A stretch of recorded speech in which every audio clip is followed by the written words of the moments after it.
Hello students, कैसे हैं आप सब। आशा करती हूँ आप अच्छे होंगे और अच्छे से अपनी पढ़ाई कर रहे होंगे। मैं मोनिका रावत आपका स्वागत करती हूँ आईसीटी वर्चुअल क्लासरूम देहरादून में। बच्चों, आज हम क्लास 9 का जो आपका सब्जेक्ट है साइंस, उसकी ओ लैब की क्लास को कंटिन्यू करेंगे। तो बच्चों, जैसे कि आप जानते हैं, पिछले लेक्चर में हम वीटी ग्राफ यानी वेलोसिटी टाइम ग्राफ वाला एक्सपेरिमेंट डिस्कस कर रहे थे। पिछले लेक्चर में हमने इसका प्रोसीजर डिस्कस किया था कि किस प्रकार से आप रियल लैब में यानी वास्तविक लैब में आप इस एक्सपेरिमेंट को परफॉर्म करेंगे। हमने ये भी देखा था कि आप इसमें एक्सेलरेशन और जो डिस्टेंस है वो किस प्रकार से जो है कैलकुलेट करेंगे। आज हम सिमुलेटर के माध्यम से इस एक्सपेरिमेंट को परफॉर्म करेंगे। तो बच्चों, अब हम चलते हैं अपने स्मार्ट बोर्ड की ओर। तो बच्चों, जैसे कि आप यहाँ पे स्क्रीन पे देख सकते हैं, ठीक है, हमने क्या किया है, हम सिमुलेटर पे गए। अब हमारे पास ये स्क्रीन यहाँ पे आ गई, ठीक है, आप देख सकते हैं ये स्क्रीन है, ठीक है, वीटी ग्राफ की स्क्रीन है, ठीक है, वेलोसिटी टाइम ग्राफ। तो सबसे पहले आपको क्या करना है, यहाँ पे जैसे कि हमने डिस्कस किया था रियल लैब में, आपको ग्राफ पेपर लेना है। आपको यहाँ स्क्रीन पे ग्राफ पेपर दिखाई दे रहा होगा, ये आपका ग्राफ पेपर है, ठीक है। अब इस ग्राफ पेपर में सबसे पहले आप एक्सिस को ड्रॉ करें, ठीक है, एक्सिस ड्रॉ करेंगे। तो यहाँ पे आप एक्सिस को ड्रॉ करने के लिए शो एक्सिस पे क्लिक करें। जैसे ही आप शो एक्सिस पे क्लिक करेंगे तो यहाँ पे आपकी एक्सिस बन जाएंगी, यानी एक्स एक्सिस और वाई एक्सिस, यानी एक्स अक्ष और वाई अक्ष। अब जैसे कि हम रियल लैब में करते हैं, अक्ष या एक्सिस को ड्रॉ करने के बाद हम क्या करते हैं, हम दोनों एक्सिस में देखते हैं कि हमें क्या क्या लेना, ठीक है। तो हमें यहाँ पे वीटी ग्राफ दिया गया है, तो हम यहाँ पे वीटी ग्राफ को ड्रॉ करेंगे।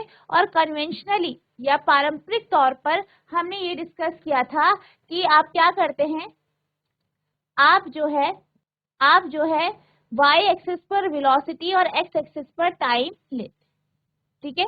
तो इस तरीके से आप क्या करते हैं, जो है वीटी ग्राफ जो है उसको आप ड्रॉ करते हैं, ठीक है। तो इस तरीके से आपके क्या हो जाएगी, दोनों एक्सिस में आपके जो है टाइम और वेलोसिटी, ठीक है, ये आपका यहाँ पे जो है आ जाएगा। और यहाँ पे जो आपके रीडिंग्स हैं उनके अकॉर्डिंग यहाँ पे आप देख सकते हैं रेंज जो है वो रख दी गई, ठीक है। तो आप भी ऐसे ही करते हैं। फिर आपको क्या करना होता है, यहाँ पे जो है ये ऑटोमेटिकली हो गया, आपको टेबल से टेबल का जो मैक्सिमम वैल्यू है, ठीक है, और जो मिनिमम वैल्यू है, दोनों को सब्ट्रैक्ट करके फिर आपको क्या लेना होता है कि आप एक यूनिट पे क्या दिखाएं, ठीक है। तो यहाँ पे क्या हुआ है, ये ऑटोमेटिकली आ गया है यहाँ पे, ठीक है। अब आप क्या करेंगे, सेलेक्ट एक्सिस के नीचे आप देख सकते हैं कि आपको टेबल दिख रही होगी, ठीक है, यहाँ पे एक टेबल है, आप देख सकते हैं। और यहाँ पे आपको टाइम और वेलोसिटी दिया गया है, ठीक है, टाइम और वेलोसिटी दिया गया है। क्या दिया गया है आपको, पहला दिया गया है कि 0 समय में यानी 0 सेकंड पर 0 मीटर प्रति सेकंड क्या है, वेलोसिटी है यानी वेग। इसके बाद 5 सेकंड पर 10 मीटर प्रति सेकंड वेग है। नेक्स्ट है 10 सेकंड पर 20 मीटर प्रति सेकंड। नेक्स्ट है 15 सेकंड पर 30 मीटर प्रति सेकंड। पांचवा है 20 सेकंड पर 40 मीटर प्रति सेकंड। 25 सेकंड पर 50, ठीक है, 50 मीटर प्रति सेकंड। 30 सेकंड पर 60 यानी 60 मीटर प्रति सेकंड। 35 यानी 35 सेकंड पर 70 मीटर प्रति सेकंड। 40 सेकंड पर 80 मीटर प्रति सेकंड। 45 सेकंड पर 90 मीटर प्रति सेकंड और 50 सेकंड पर 100 मीटर प्रति सेकंड। तो ये क्या है आपका, ये टेबल है, यहाँ पे आप देख सकते हैं। अब आपको डाटा फीड करना है, यानी ये टेबल से आपको यहाँ पे डाटा डाल, तो आप कैसे करेंगे, यहाँ पे आपको चेक बॉक्स दिख रहा होगा, आपको इस चेक बॉक्स को सिलेक्ट करना। जैसे ही आप चेक बॉक्स को सेलेक्ट करेंगे, उस पर टिक का निशान आएगा और आपके ग्राफ में जो है पॉइंट्स बनते जाएंगे। जैसे कि हमने क्या किया, सबसे पहले सेकंड सीरियल नंबर को लिया, ठीक है, तो यहाँ पे आपने क्लिक करा तो आपका टिक हो गया, यानी 5 सेकंड पर 10 मीटर प्रति सेकंड वेग। इसी तरीके से हम तीसरे को भी कर लेते हैं सेलेक्ट। तो तीसरे में भी क्या हुआ, 10 सेकंड पर 20 मीटर प्रति सेकंड। चौथे सीरियल नंबर को भी करते हैं, 15 सेकंड पर 30 मीटर प्रति सेकंड। नेक्स्ट है 20 सेकंड पर 40 मीटर प्रति सेकंड। छठा है 25 सेकंड पर 50 मीटर प्रति सेकंड। सातवां है 30 मीटर पर या 30 सेकंड पर 60 मीटर प्रति सेकंड। फिर है 35 सेकंड पर 70 मीटर प्रति सेकंड। अगला है 40 सेकंड पर 80 मीटर प्रति सेकंड। फिर है 45 पर 90 मीटर प्रति सेकंड और 50 पर 100 मीटर प्रति सेकंड। अब आप क्या करेंगे, आपने क्या किया, जैसे कि आपने जब आप जो है रियल लैब में करेंगे तो ग्राफ में इसी तरीके से जो है डिटेल को प्लॉट करेंगे। जो आपकी डाटा है, जो आपके टेबल में डाटा दिया गया है उसे आप इसी तरीके से प्लॉट करें। इसके बाद आप क्या करते हैं, लाइन ज्वाइन करते हैं। तो आप यहाँ पे क्लिक करेंगे ज्वाइन लाइन पर। अब जैसे ही आप ज्वाइन लाइन पर क्लिक करेंगे तो आपकी जो लाइन है वो बन जाएगी।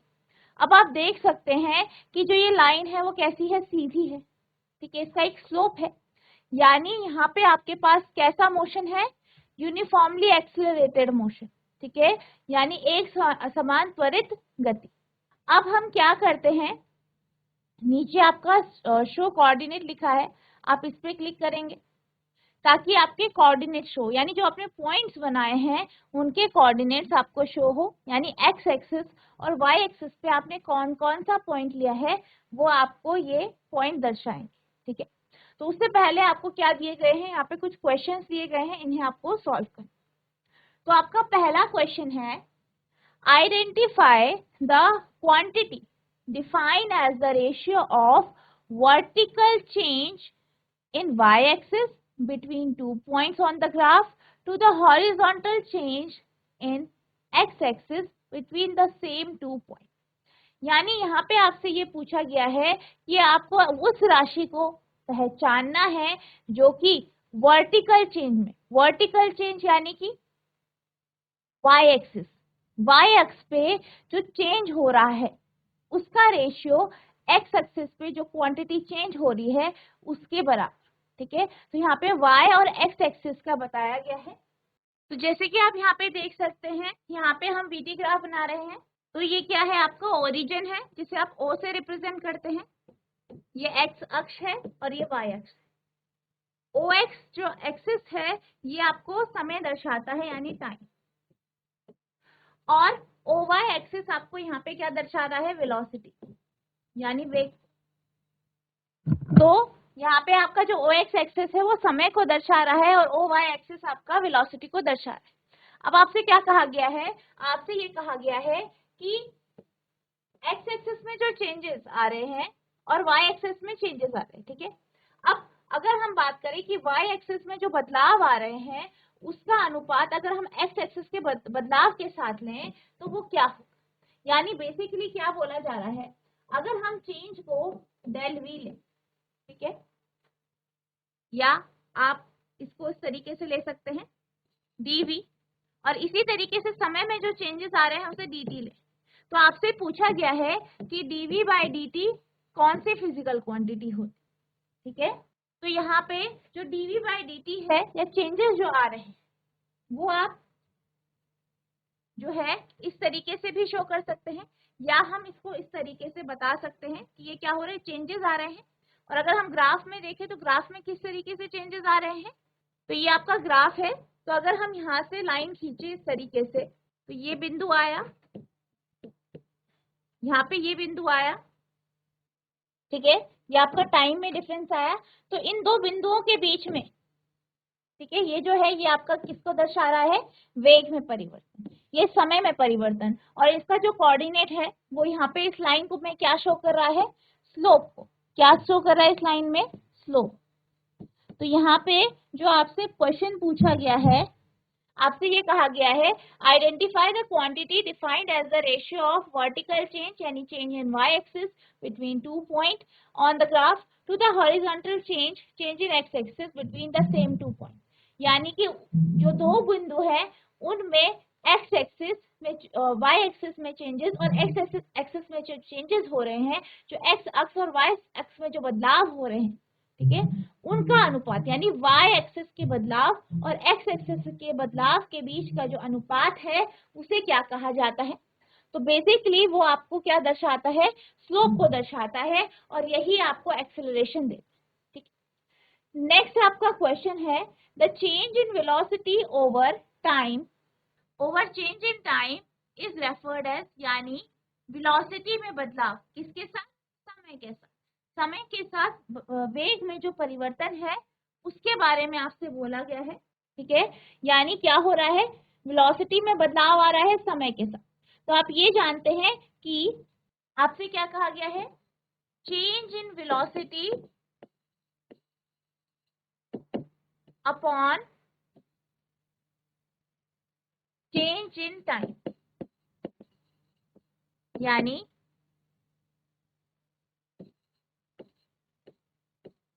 वेग में परिवर्तन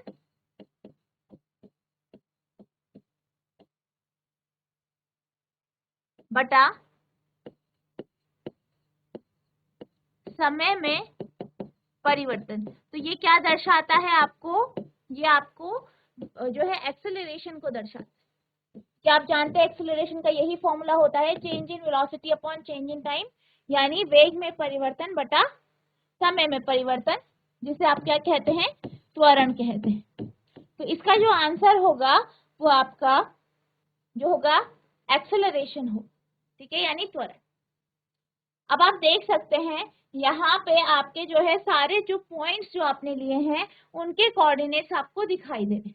पहला 5 10, दूसरा 10 20, तीसरा 15 30, चौथा 20 40, पांचवा 25 50, छठा 30 60, सातवां 35 70, आठवां आपका 40 80, नौवां आपका 45 90 और 10वां आपका 50 और 100। तो ये आपके कोऑर्डिनेट शो हो गए। अब आपको दिख रहा होगा कि जो लास्ट वाला कोऑर्डिनेट है यहाँ पे आपका शो स्केल का ऑप्शन आ रहा है। इसे आप क्लिक करेंगे तो यहाँ पे आपके पास स्केल आ जाएगा कि आपने जो स्केल लिया है वो कौन सा है। एक्स एक्सिस में हमने क्या लिया है? 1 यूनिट 5 सेकंड के बराबर ली है और वाई एक्सिस में हमने 1 यूनिट को 10 मीटर प्रति सेकंड के बराबर लिया है। ठीक है, तो ये यहाँ पे आ गया। अब यहाँ पे हम चलते हैं कैलकुलेशंस की तरफ। ठीक है, तो उससे पहले आपके पास प्रश्न आए हैं। पहला है आपके पास the product of velocity and time is, यानी समय और वेग को अगर आप गुणा करते हैं तो क्या क्या कहा गया है? वेग गुणा समय।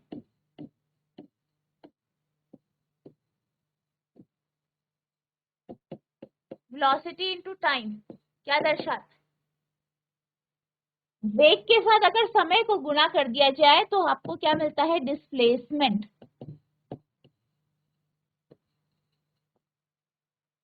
यानी विस्थापन। ठीक है, क्योंकि आप क्या जानते हैं? आप ये जानते हैं कि जो वेलोसिटी होता है वो बराबर होता है डिस्प्लेसमेंट अपॉन टाइम के। ठीक है, यानी वेग बराबर विस्थापन बटा समय। तो आप क्या कर सकते हैं? विस्थापन को लिख सकते हैं वेग गुणा समय। आप इसे साथ साथ नोट करते जाएंगे। तो इसीलिए क्या हुआ आपका? डिस्प्लेसमेंट जो है आपका ये बराबर हो गया आपका वेलोसिटी इनटू टाइम। आप इसे नोट करें। ठीक है, तो यहाँ पे इसका जो आंसर है वो क्या आ गया? आपका डिस्प्लेसमेंट आ। नेक्स्ट आपका क्वेश्चन है the area under velocity time graph gives, यानी वीटी ग्राफ में जो एरिया होता है, ठीक है, वीटी ग्राफ है उसके नीचे का जो एरिया है वो क्या दर्शाता है। तो ये आपका वीटी ग्राफ है। मान लीजिए हमारे पास एक पॉइंट है ये वाला, ठीक है, ये दो पॉइंट है, ए पॉइंट और बी पॉइंट। इसके नीचे का जो एरिया है ये एरिया, ये क्या दर्शाता है। तो इसके जो नीचे का एरिया है, जैसे कि हमने पिछले लेक्चर में डिस्कस किया था, ये क्या दर्शाता है आपका डिस्टेंस, कि कितना डिस्टेंस इसने ट्रैवल किया, ठीक है, या डिस्प्लेसमेंट को, ठीक है, डिस्टेंस को या डिस्प्लेसमेंट को। तो आपका आंसर होगा मैग्नीट्यूड ऑफ डिस्प्लेसमेंट, ठीक है। तो आप यहाँ पे देख सकते हैं आपका कैलकुलेशन आ गया है, a बराबर 20 माइनस 10 अपॉन 10 माइनस 5 यानी 2 मीटर पर सेकेंड स्क्वायर क्या आ गया है यहाँ पे, त्वरण यानी एक्सेलरेशन, ठीक है। तो यहाँ पे क्या फॉर्मूला यूज किया गया है आपका, v2 minus v1 upon t2 minus t, ठीक है। Change in velocity upon change in time, यानी वेग में परिवर्तन बटा समय में परिवर्तन, ठीक है।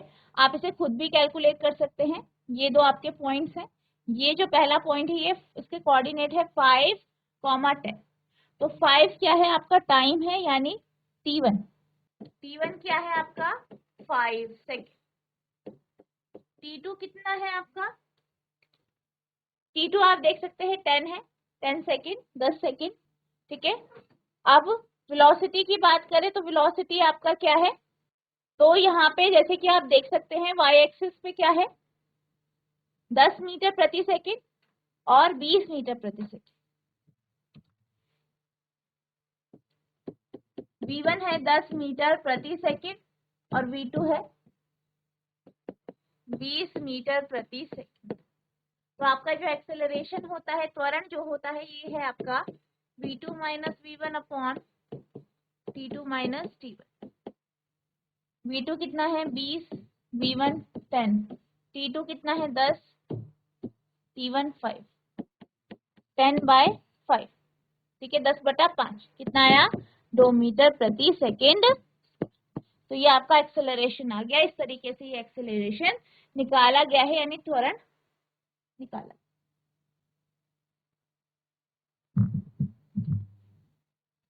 ठीक है। अब हम बात करते हैं कि यहाँ पे इन्होंने डिस्टेंस को किस तरीके से निकाला है। यहाँ पे 100 डिस्टेंस है, तो डिस्टेंस को किस तरीके से निकाला गया है, इसके लिए आप यहाँ पे क्लिक करेंगे, यहाँ पे सब कुछ कैलकुलेट हुआ है, ठीक है, यहाँ पे सब कुछ कैलकुलेट हो रखा है। तो आपको क्या करना है, हम ये देख लेते हैं कि किस प्रकार से आप यहाँ पे डिस्प्लेसमेंट निकालें। ये आपका ग्राफ है, ठीक है, हमने दो पॉइंट लिए हैं, इनके कोऑर्डिनेट्स देख लेते हैं। पहला है 5, 10 और दूसरा है 10, 20।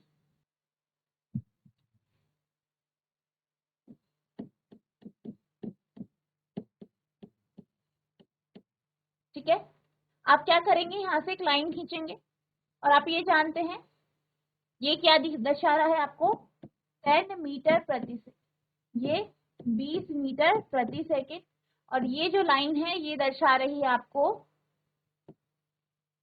5 मीटर, सॉरी 5 सेकेंड, और ये दर्शा रही है 10 सेकेंड, ठीक है। तो अगर आप यहाँ से ऐसे लाइन खींचेंगे तो यहाँ पे ये जो है ये क्या बन गया आपका एक आयतन यानी रेक्टेंगल। इसका एरिया क्या होगा,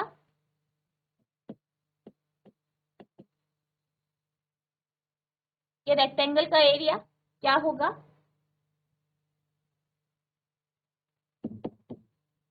लेंथ इंटू ब्रेथ होता है, लंबाई गुना चौड़ाई, आयतन का क्षेत्रफल, ठीक है, लेंथ इंटू ब्रेथ होता है। अब यहाँ पे आयतन की जो लंबाई है वो कितनी आ रही है आपकी 10, चौड़ाई अगर आप देखें यानी ये चौड़ाई कितनी है 5 माइनस 10 कितना होता है आपका 5, तो ये कितनी हो गई 50। अब ये जो ऊपर का भाग है ये क्या बना रहा है एक त्रिभुज, ठीक है। तो ये 10 है, ये 20 है, तो ये इसकी ये जो लंबाई है वो कितनी हो गई, एल्टीट्यूड कितना हो गया इसका 10, और चौड़ाई कितनी है इसकी 5। तो आप लिखेंगे, तो ये क्या है आपका त्रिभुज है, तो त्रिभुज का क्षेत्रफल यानी area of rectangle, area of rectangle यानी त्रिभुज का क्षेत्रफल क्या होता है, हाफ बेस। बेस कितना है, ये आपका बेस है यानी 5, एल्टीट्यूड कितना है 10, तो कितना आ गया ये 25। ठीक है, अब आपको क्या निकालना है, ये आपका इस तरीके से आया है। अब एरिया की हम बात करते हैं, एरिया अंडर ग्राफ क्या दर्शाता है आपको, डिस्टेंस यानी दूरी को। तो ये बराबर है आपका आयतन का क्षेत्रफल प्लस त्रिभुज का क्षेत्रफल। ठीक है, आयतन का क्षेत्रफल आपका कितना है 50, त्रिभुज का कितना है 25, प्लस करेंगे तो 75 मीटर। ठीक है, तो ये आपका 75 मीटर। आप यहाँ पे यूनिट लिख सकते हैं। तो आपका जो आंसर आया है वो आपका कितना आया है 75 मीटर।